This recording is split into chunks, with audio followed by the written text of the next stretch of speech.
तो मैं अंकित यादव आप सभी का स्वागत करता हूं आपके अपने YouTube चैनल रेवन स्टडी में। जैसा कि आप सभी जानते हैं कि आजकल आप प्रैक्टिस क्वेश्चंस कर रहे हैं HCF और LCM के। ठीक है, तो चलिए शुरू करते हैं क्वेश्चंस। पहला क्वेश्चन आपके सामने लिखा है कि एक व्यापारी के पास 3 प्रकार के तेल क्रमशः 403 लीटर, 434 लीटर तथा 465 लीटर है। ठीक है, यदि वह इनको समान धारिता वाले टिनों में अलग अलग भरना चाहता है तो टिनों की कम से कम संख्या क्या होगी। अब देखो जरा, आप दिमाग लगाओ थोड़ा सा कि अगर आपको टिनों की कम से कम संख्या चाहिए, मतलब आप चाहते हो कि आपका तेल भी पूरा भर जाए और टिन कम से कम इस्तेमाल में लाए जाएं, तो आप क्या करोगे, बड़े से बड़े टिन लाओगे। मतलब ऐसे टिन खोजोगे कि जिनकी धारिता क्या हो, ज़्यादा से ज़्यादा, मतलब उनमें ज़्यादा से ज़्यादा तेल आएगा, तब तो कम से कम टिन इस्तेमाल होंगे कि नहीं। तो ज़्यादा से ज़्यादा टिन, ज़्यादा से ज़्यादा धारिता वाले क्या चाहिए आपको, टिन चाहिए ना। चलो तो क्या करेंगे हम, 403 लीटर और 434 लीटर और 465 लीटर, 3 प्रकार के तेल हैं। तो आप ऐसा टिन निकालो जो बड़ी से बड़ी धारिता वाला हो, मतलब ज़्यादा से ज़्यादा धारिता वाला हो। अब बड़े से बड़े की बात आ गई तो क्या निकालते हैं बड़े से बड़े में, HCF। क्या निकालते हैं, मासा। निकालो आप मासा। मासा जब निकालेंगे तो मैंने आपको बताया है कि आपको क्या करना है मासा निकालने के लिए। आप अंतर देखो, किन्हीं 2 संख्याओं में अंतर देखो। अंतर निकाला अगर 403 और 434 में, तो अंतर आया 31। या तो अंतरमाशा होगा, या तो अंतरमाशा होगा, या फिर अंतर के हम गुणनखंड करते हैं, उनमें से कुछ निकलता है। तो ठीक है, यहाँ अंतर निकला 31 का। अब 31 के तो गुणनखंड होंगे नहीं, इसका मतलब ये है कि 31 मासा हो सकता है। अब ये कैसे कंफर्म करें कि 31 मासा है कि नहीं। ये ऐसे कंफर्म होगा कि प्रत्येक संख्या में भाग दे के देख लो, अगर जा रहा है तो ठीक है आपका मासा है, अगर नहीं जाएगा तो नहीं है। तो देंगे भाग, 31 का देंगे 403 में तो चला जाएगा, 31 का 434 में देंगे तब भी चला जाएगा, और 31 का 465 में देंगे तब भी चला जाएगा। आप दे के देख लीजिए, बिल्कुल चला जाएगा। ठीक है, तो आपका मासा कितना हो गया, 31। मतलब आपको 31 लीटर का क्या मिल गया, टिन। अब कितने टिन मिले, जो 31 लीटर के हैं, बड़ी से बड़ी धारिता वाले मिल रहे गए ना। अब आपको कम से कम टिन चाहिए, तो कितने टिन लगे। अब मानो कि अगर 403 लीटर तेल है, ठीक है, 403 लीटर तेल है और आप 31 लीटर के टिनों में इसको भरते हैं, तो कितने टिनों की आवश्यकता होगी। 31 से भाग देंगे तो 31 एकम 31 और कितना बचा, 9, तो 31 थी 93, एक हो गया एक प्रकार का तेल। अब दूसरे प्रकार का तेल कितना है, 434 लीटर। इसमें 31 लीटर के टिन में अगर हम भरेंगे तो कितने टिनों की आवश्यकता होगी, भाग दे के देख लेंगे। 31 एकम 31, कितना बचा, 12, तो 31 चौके 124। ठीक है, अब 465 में दे के देखेंगे तो कितना होगा, 31 एकम 31, कितना बचा, 15, और 31 पंचे 155। ठीक है, अब देखो क्या कर सकते, अब चाहिए आपको कुल टिनों की संख्या चाहिए ना। तो बस 13 टिन, 14 टिन और 15 टिन, सबको क्या करो, जोड़ो। जब जोड़ोगे आप सबको तो आपका आएगा 42, और ए ऑप्शन में है तो ए ऑप्शन आपका सही हो जाएगा। बात समझ में आ गई कि आपको क्या निकालना है, माशा, फिर क्या करना है, भाग देना है, उत्तर आ गया, हो गया ना। तो अगला प्रश्न करते हैं। चलो, ये रहा अगला प्रश्न, और अगला प्रश्न आपसे कहता है कि 2 संख्याओं का योग 192 है तथा उनका महत्तम समापवर्तक 24 है। इस प्रतिबंध को पूरा करते हुए संख्या के कितने युग्म संभव हैं। ठीक है, चलो, अगर आप मान लो कि 2 संख्याएं हैं, एक x है और एक y, ये आपने मान लिया, ठीक है, कि एक संख्या x है और एक संख्या y। अब सवाल में बोला गया है कि जो महत्तम समापवर्तक कितना है, 24। तो क्या आप मुझे ये बताओ कि जो संख्याएं हमने मानी हैं उनका महत्तम समापवर्तक 24 है क्या, बताओ। दिख रहा आपको इसमें कहीं 24 नहीं, तो हम महत्तम समापवर्तक अगर 24 है तो अब संख्याएं क्या हो जाएंगी, 24x और 24y। बताओ ए मान सकते कि नहीं? पहले तो इतना बताओ। बिल्कुल मान सकते, क्योंकि जो महत्तम समापवर्तक होता है वो संख्याओं में सम्मिलित होता है। तो बस हमने सम्मिलित कर दिया और कुछ नहीं। सम्मिलित का मतलब गुणा कर दिया। ठीक, अब क्या बोला है कि दो संख्याओं का योग 192 है। तो मतलब संख्याएं तो आपके सामने है ना, एक ए है और एक ए है, तो हम दोनों को जब जोड़ेंगे तो 24x + 24y और बराबर कितना हो जाएगा? 192। अगर हम यहाँ 24 से पूरे में भाग दे दें दोनों तरफ तो x + y बराबर 8 होगा। बताओ 24 क्या ले लिया? कॉमन। तो x + y बराबर आया 8। अब आपको क्या करना है? ऐसी दो संख्याएं ढूंढनी हैं जिनका योगफल 8 हो। ठीक है, तो बस ढूंढो। एक तो हो गई 1 और 7 हो जाएगी ना, दूसरी 2 और 6, तीसरी 3 और 5, और इसके बाद चौथी 4 और 4। ये 4 प्रकार की आपने संख्याएं ढूंढ ली कि ऐसी दो संख्याएं हैं जिनका योग कितना होगा? 8। लेकिन ये जोड़े हैं, एक तरह के जोड़े हैं ना, जोड़ा है। जोड़ा उन संख्याओं का आपको मानना है, प्रतिबंध पूरा तो कर रहे हैं 4 जोड़े, लेकिन ऐसे युग्म संभव की बात हो रही है, संभव की। तो संभव उतने ही युग्म होंगे जो सह अभाज्य जोड़े होंगे। सह अभाज्य, अब ये सह अभाज्य क्या होता है?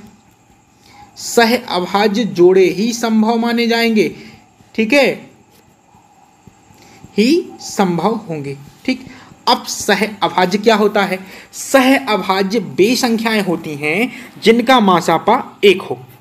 लिख लो, नोट कर लो इस बात को कि सह अभाज्य वे संख्याएं होती हैं जिनका मासापा 1 हो। कितना हो? 1।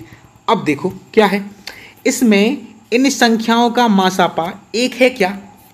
नहीं है ना, बोलो नहीं है ना, तो ए जोड़ा तो नहीं होगा, नहीं होगा। इन संख्याओं में इन दोनों संख्याओं का मासा 1 है क्या? नहीं, तो ए भी संख्या नहीं हुई, मतलब ए जोड़ा भी माने नहीं हुआ। तो अब जोड़े माने कौन से जाएंगे? एक ए माना जाएगा और एक ए माना जाएगा। इसलिए कुल मिलाकर कितने जोड़े माने गए? 1 और 2। तो डी ऑप्शन आपका सही हो जाएगा। ठीक, बात खत्म। इतनी सी तो बात थी। अगला प्रश्न ए रहा आपके सामने। बोला है दो संख्याओं का योग 36 है, उनका महत्तम समापवर्तक 4 है।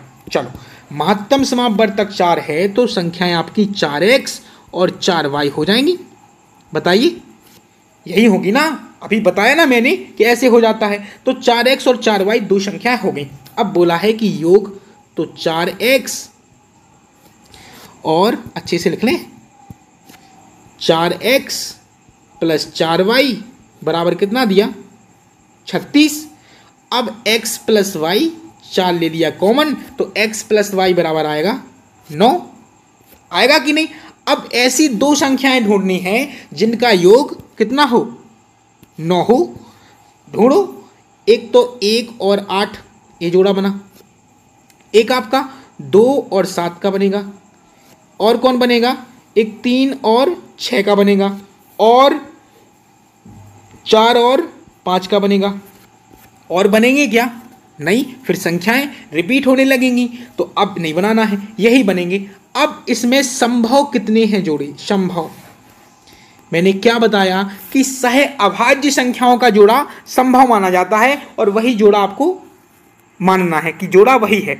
अब सह अभाज्य संख्याएं वे संख्याएं होती हैं जिनका मासापा 1 हो। तो आप मुझे बताओ डियर स्टूडेंट्स, ये बताओ मुझे कि आप इनका मासा 1 निकाल पाओगे क्या? होगा ही नहीं। तो ए जोड़ा तो हो गया आपका कैंसिल, कि ए जोड़ा नहीं माना जाएगा। बाकी सबका मासा 1 होगा, इसका भी, इसका भी और इसका भी। तो 3 जोड़े कैसे हैं? संभव जोड़े हो गए। सी ऑप्शन आपका सही हो जाएगा। बात समझ में आ रही है? बात समझ में आ रही है ना? मैं क्या बोल रहा हूं कि सह अभाज्य संख्याओं के जोड़े ही संभव होते हैं, इसलिए इसको नहीं लिया। बाकी सबका मासा 1 है, इसलिए वह सहअभाज्य है, तभी हमने उनको माना कि हाँ आप हो। तो गिन लिए कितने आए? 3। बात समझ में आ रही है? अगला प्रश्न आपके सामने ये रहा। बोला जा रहा है इस प्रश्न में कि दो संख्याओं का गुणनफल 2160 है। ठीक है 2160, तथा उनका महत्तम समापवर्तक कितना दिया है 12। यदि उनका जोड़ 96 हो तो संख्याएं क्या होगी। ठीक है, आपको क्या देखना है, सबसे पहले देखना है महत्तम समापवर्तक कितना है 12, क्योंकि संख्याएं आप वहीं से मान सकते हो। तो कितनी हो जाएंगी 12x और 12y हो गई ना। संख्याएं अगर a हैं, अब देखो क्या बोलता है, बोला गया है कि दो संख्याओं का गुणनफल, चलो गुणनफल, तो 12x गुणा 12y बराबर कितना दिया 2160। अगर हम कहें आपसे कि x गुणा y बताओ कितना, x गुणा y तो कितना आएगा 2160 तो है ही। क्या करना है, देखो 12 का क्या करेंगे पक्षांतर, एक 12 इधर है और एक 12 इधर है, तो 12 का 2 बार पक्षांतर होगा और वो भी भाग में, दोनों भाग में पहुंच गए। अब काट लो इन्हें, तो 12 से काटेंगे तो 12 एकम 12, 12 अट्ठे 96 और एक 0, फिर 12 से काटो तो 12 एकम 12 और 12 पंचे 60, तो x गुणा y आया आपका कितना आया 15, बताइए आया ना। अब और क्या बोला है, यदि उनका योग जोड़ 96 हो, योग या जोड़ एक ही बात होती है, तो देखो 12x प्लस 12y बराबर कितना दिया 96। तो आप यहां से अगर x प्लस वाई निकालो, मतलब 12 कॉमन लेंगे, तो x प्लस वाई बराबर कितना आया 8। ये दो चीजें निकल के आई सामने। ठीक है, अब देखो क्या दिया, x गुणा वाई दिया 15 दिया ना, और x धन y दिया कितना 8। आपको ऐसी दो संख्याएं ढूंढनी है जिनका गुणनफल 15 हो और योग 8 हो, गुणनफल 15 हो और योग 8 हो। तो आप मुझे एक चीज बताओ कि 3 और 5, इन दो संख्याओं के अलावा ऐसी कोई संख्या है क्या जिनका गुणनफल 15 और योग 8 हो, बताओ। तुरंत दिमाग में यही जाएगी संख्या कि ये दो संख्याएं हैं कि 5 और 3 8 और 5 3 15। बिल्कुल दोनों इक्वेशन को फॉलो कर रहे हैं ना। तो 3 और 5 आपके दो अंक हो गए। अब बोला क्या गया है कि संख्याएं क्या होंगी। ठीक है, ये तो x और y के मान हैं, देखो यहाँ x और y ही तो हैं, x और y के मान हैं, लेकिन आपकी जो संख्याएं हैं मेरे प्यारे विद्यार्थियों, संख्याएं 12x और 12y हैं। मतलब 12 का गुणा दोनों संख्याओं में कर दो तो एक संख्या निकलेगी 12 3 36 और एक 60, 12 पंचे 60, 36 और 60 कहाँ है, ये रहा आपका बी ऑप्शन, सही हो जाएगा। बस इतनी सी तो बात थी, हो गया, आसानी से हो गया, समझ में भी आ गया होगा, आ गया ना। चलो अगला प्रश्न, अगला प्रश्न कहता है, ये रहा अगला प्रश्न आपके सामने है। ठीक है, बोला गया है कि दो संख्याओं का गुणनफल 1400 है, बहुत बढ़िया, उनका महत्तम समापवर्तक 5 हो। ठीक, महत्तम समापवर्तक 5 है, इसका मतलब संख्याएं आपकी 5x और 5y, ठीक है ना, यही तो होंगी। बस गुणनफल दिया 1400, तो कर लो आप भी 5x गुणा 5y बराबर 1400 हो जाएगा ना। तो x गुणा y अगर मैं आपसे कहूं तो आप कितना निकालोगे 1400 बटे 5 गुणा 5, गलती नहीं करोगे मुझे पता है। ठीक है, तो अगर आप यहां से इसको हल करेंगे तो आएगा 5 दूनी 10, 5 अट्ठे 40 और एक 0 और, होगा ना इतना ही। अब आप कहोगे कि 5 से और काट लो, तो 5 25 और 5 छक्के 30, तो x गुणा y कितना आया 56, आ गया ना, ये आ गया। बस फिर से वही चीज सोचो, लगाओ दिमाग कि ऐसी दो संख्याएं ढूंढो जिनका गुणनफल कितना हो, बताओ कितना हो 56। तो आप तुरंत बोलोगे कि एक तो 1 और 56, क्योंकि 56 एकम 56 होता है, मानना भी पड़ेगा मुझे। ठीक है, चलो मान लिया, और है भी, ऐसी बात नहीं है। ठीक है, दूसरी संख्या आप कहोगे 2 गुणा 28, तो 2 और 28 हो गई, बिल्कुल भैया मानना पड़ेगा। और तीसरी 4 और 14, क्योंकि 14 चौके 56 होता है, बिल्कुल सही, ये भी सही है। फिर इसके बाद फिर आप कहोगे एक 7 और 8, बिल्कुल भैया ये भी होता है, ये भी मान लिया मैंने। अब इनके अलावा और नहीं, ठीक, अब नहीं तो फिर आप मुझे ये बताओ कि अब आपका क्या काम है। अब आपका एक काम है कि आपको ढूंढना है कि जोड़े कौन से संभव हैं। जोड़े तो वही संभव है ना जिनका मासापा एक हो। तो ना तो इनका मासापा एक होगा और ना इनका मासापा एक होगा। बताइए होगा क्या, क्योंकि 2 का भाग 28 में जाता है और यहाँ इनका मासापा कितना होगा 2 और यहाँ इनका भी 2। तो फिर ये तो होंगे ही नहीं। जोड़े कौन से होंगे, एक तो 1 और 56 और एक 7 और 8। अब दिमाग लगाओ जरा कि अगर मान लो कि ए संख्या ली और ए संख्या ली, इनसे अगर हमने संख्याएं बनाई और इनसे संख्याएं बनाई, उनने बोला है कि लघुत्तम समापवर्त कितना है। यहाँ समापवर्त है भैया, ठीक है। अगर कोई एक उठा लो, या तो इसको उठाओ या इसको उठाओ, जोड़े हैं ना अलग अलग।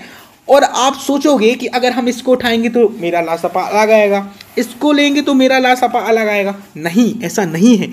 आप जोड़ा कोई भी उठाओ, आपका जो लासपा है ना, लासपा वो सेम ही रहने वाला है दोनों कंडीशन में। उठा के देख लो, आप उठा के देख लो। अगर हम इनसे संख्याएं बनाएंगे इस जोड़े से तो 5 एकम 5, 5 का गुणा करना पड़ता है ना, और यहाँ से कितना हो जाएगा 280। तो संख्या क्या बनी आपकी 5 और 280।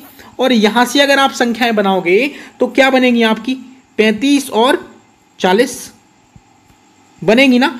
अब आप चाहे इनका लासापा निकालो या इनका लासापा निकालो, आपका 280 ही निकलेगा। निकाल के देख लीजिए, आप निकाल के देख लीजिए और बता दीजिए कि आएगा कि नहीं आएगा। बिल्कुल आएगा आपका। 5 और 280 का लासापा लो, चाहे 35 और 40 का लो, कोई भी जोड़ा उठा लो, लासापा पूछा ना। ऐसा नहीं है कि नहीं इसको उठाएं कि अब इसको उठाएं, नहीं, किसी भी जोड़े से आप लासापा निकालो, आपका लासापा सेम आएगा, भले ही संख्याएं अलग अलग आए। ठीक है, बात समझ में आ रही है? समझ में आ रही है ना? मज़ा आ रहा है ना? मज़ा आ रहा है तो भाई दिल से लाइक करो। और अगला सवाल आपके सामने ये रहा, फटाफट से इसको लगाते हैं और फिर आगे बढ़ते हैं। चलो, किसी संख्या का लघुत्तम समापवर्त उनके महत्तम समापवर्त का 45 गुना है। अच्छा ठीक है, एलसीएम है और एचसीएफ है। बहुत सही, बोला गया है कि एचसीएफ का 45 गुना है क्या एलसीएम। तो अगर एचसीएफ हमारा x है तो एलसीएम 45x हो जाएगा। बोलो, हो जाएगा ना? बिल्कुल हो जाएगा, कोई दिक्कत है ही नहीं यहाँ तक। अब बोला गया है कि यदि पहली संख्या 125 है तथा दोनों संख्याओं में लघुत्तम समापवर्त एवं महत्तम समापवर्तक का योग 1150 है। अच्छा, दोनों का योग, ओके, कोई बात नहीं, आप भी जोड़ दो दोनों को। जब जोड़ेंगे तो आपका आएगा 46x बराबर कितना दिया योग 1150। अब देखो क्या कर सकते, काट लो ना, 23 दूनी 46 और 23 पंचे 115 और एक जीरो और है, तो बस 2 से कट गए कितनी बार 25 बार। तो x बराबर जो आपका आएगा वो कितना आएगा बताइए मुझे, x बराबर आएगा 25। तो आप कह सकते हो कि यहाँ से आपका मासापा हो गया 25 और लासापा हो गया 45 गुणा 25, क्योंकि x का मान आप 25 निकाल चुके हो। इतनी बात समझ में आई? यहाँ तक कोई परेशानी आपको नहीं है ना? चलो, अब क्या दिया है कि उसमें दिया गया है कि यदि पहली संख्या कितनी है 125, बहुत सही, दूसरी संख्या पूछी गई है। देखो, आपने एक सवाल पढ़ा होगा, देखो, पहली गुणा दूसरी बराबर लासापा गुणा मासापा। आपने एक सवाल पढ़ा होगा जिसमें लासापा और मासापा दिया रहता है, एक संख्या दी रहती है और दूसरी संख्या निकालनी रहती है। तो बस वही सवाल तो बन गया। देखो, आपके पास मासापा है, यहाँ लासापा है और एक संख्या है, दूसरी संख्या ही तो चाहिए, बस मान ही तो रखने हैं, समझ लो, हो गया काम। चलो, पहली संख्या 125, दूसरी तो निकाल ली है, लासापा 45 गुणा 25, बहुत सही, और जो मासापा है वो 25, बहुत बढ़िया। अब 25 से काटेंगे तो 25 पंचे 125 होगा कि नहीं, और 5 से कट जाएंगे 25 5 बार, तो दूसरी संख्या अगर आप निकालोगे तो 45 गुणा 5 कितना होता है 225। कौन सी ऑप्शन में है बताइए?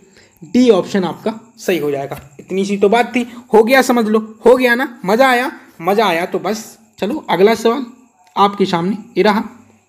चलो, बोला गया है कि वह छोटी से छोटी पूर्ण वर्ग संख्या जो 3 4 7 10 तथा 12 से पूर्णतया विभाजित हो क्या होगी। चलो, ये सवाल है। पहले तो लिखा है छोटी से छोटी। छोटी से छोटी का मतलब है कि आपको लासापा निकालना है सबसे पहली बात। चलो निकालो लासापा। जब लासापा निकालेंगे तो 2 से भाग देंगे, 3 2 दूनी 4 7 2 पंचे 10 2 छक 12, फिर 2 से देंगे तो 3 2 एकम 2 7 5 और 2 3 6 हो जाएगा ना। अब 3 से देंगे तो 1 1 7 5 और 1, अब 5 से दे दो 1 1 7 1 और 1, क्योंकि 5 एकम 5 होता है ना, और 7 से तो 1 1 1 1 आएगा। आ गया ना। चलो अब देखो क्या कर सकते, लिख लो कि आपको मिला क्या क्या। एक तो मिला 2 गुणा 2 गुणा 3 गुणा 5 गुणा 7, ये मिला आपको। अब बोला गया है कि छोटी से छोटी पूर्ण वर्ग संख्या। देखो लासापा निकाला तो जो संख्या निकली वो छोटी से छोटी तो है, लेकिन क्या पूर्ण वर्ग है क्या? देखो कैसे पता लगाएंगे कि पूर्ण वर्ग है। पूर्ण वर्ग ऐसे पता लगाएंगे कि अगर आपके सभी संख्याओं के जोड़े बन रहे हैं तब तो पूर्ण वर्ग है, अगर नहीं बन रहे हैं तो पूर्ण वर्ग नहीं है। अब वो कहता है कि पूर्ण वर्ग चाहिए, तो यहाँ 2 का जोड़ा तो बन रहा है, देखो बन रहा है ना तो 3 का बनता है, ना 5 का बन रहा है, ना 7 का। तो क्या करो आप 3 5 और 7 का जोड़ा बना दो। कैसे बनेगा? एक बार तो है ही, एक ही बार तो गुणा करना है। 3 का जोड़ा बन गया, एक बार 5 का गुणा कर दो तो 5 का जोड़ा बन गया, एक बार 7 का गुणा कर दो तो 7 का जोड़ा बन गया ना सबका। जब सबका जोड़ा बन रहा है तो मतलब जो संख्या होगी वो पूर्ण वर्ग होगी, जाहिर सी बात है। अब जब आप इनका सबका गुणा करोगे ना तो आपका आएगा 44,100 और सी ऑप्शन आपका सही हो जाएगा। गुणा करके देख लीजिए आप, इतना ही आएगा। ठीक है, थोड़ी मेहनत तो आपको भी करनी पड़ेगी ना, तो सी ऑप्शन सही हो जाएगा। करके देख लीजिए, बिल्कुल आसान है, गुणा ही तो है। ठीक है ना। तो ये रहे आज के सवाल और आशा करता हूँ आपको बहुत मज़ा आया होगा। अगर मज़ा आया है ना भाई तो दिल से लाइक करो और कमेंट करो, मुझे बताओ कि आपको कितना मज़ा आ रहा है। ठीक है, मैं ऐसे ही सवाल आपके लिए लाता रहूँगा, आपका मनोरंजन करता रहूँगा और आपको पढ़ाता रहूँगा। ठीक है, तो फिर मुलाकात होगी। जब तक के लिए नमस्कार, बाय बाय, टाटा।